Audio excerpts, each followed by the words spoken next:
হয় চাওক আমাৰ তামুলপুৰ জিলা তথা ওদালগুৰি জিলাৰ যি ভাৰত ভূটান সীমান্তত যি বগামাটি যি প্ৰাকৃতিক ৰাণী নামে খ্যাত তাত আমি বিভিন্ন লোকৰ যি সমাগম যি প্ৰীতিভোজ খাবলৈ যি দূৰ দূৰণিৰ পৰা মানুহৰ আগমন ইয়াতে হৈছে আমি তামুলপুৰ জিলা ছাত্ৰ সন্থাৰ পৰা ৱেলকাম জনাইছোঁ আহক সকলোৱে আহি পেলাই লগে ভাগে এসাঁজ ইয়াতে এসাঁজ খাওক উপভোগ কৰক আমাৰ যি বগামাটিৰ যি প্ৰাকৃতিক সৌন্দৰ্য সেই সৌন্দৰ্য উপভোগ কৰক যে আমাৰ বগামাটিৰ ওচৰেদি যি বৈ যোৱা যি বৰনদী খৰস্ৰোতা যি নদী এই নদীত যি সৌন্দৰ্য সেই সৌন্দৰ্য উপভোগ কৰক লগতে আমি এই বগামাটিত দেখিছোঁ যে প্ৰীতিভোজৰ লগতে আমি ইয়াতে বিভিন্ন ধৰণে জন্মদিন পালনৰো আমি কিছুমান আজি আমি ইয়াতে আহি পেলাই জন্মদিন উদযাপন কৰাও দেখা পাইছোঁ।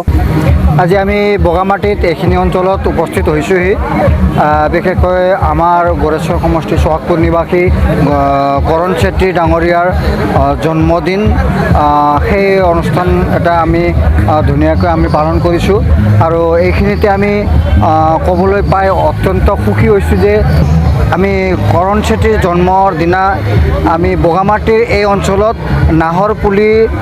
নাহৰ গছ পুলি এটা আমি ৰুই এটা ধুনীয়া এটা আৰম্ভণি। আজি আমি নাগজুৰি অন্তৰ্গত বগামাটি পিকনিক স্পটত আহিছিলোঁ। আজিৰ এই বগামাটিৰ পৰিৱেশটো চাই নিজকে আনন্দিত অনুভৱ কৰিছোঁ। আজি দেখিবলৈ পালোঁ যে কৰণ চেত্ৰীৰ ফেন ক্লাবৰ উদ্যোগত তেখেতৰ এটা বাৰ্থডে উদযাপন কৰা গ'ল। এই বাৰ্থডে উদযাপনৰ দ্বাৰা এটা ধুনীয়া এটা বাৰ্তা সমাজলৈ প্ৰেৰণ হৈছে। সমাজক লৈ এটা ভাল চিন্তা কৰিছে যিহেতু তেখেতৰ জন্মদিৱস পালন কৰা গৈছে।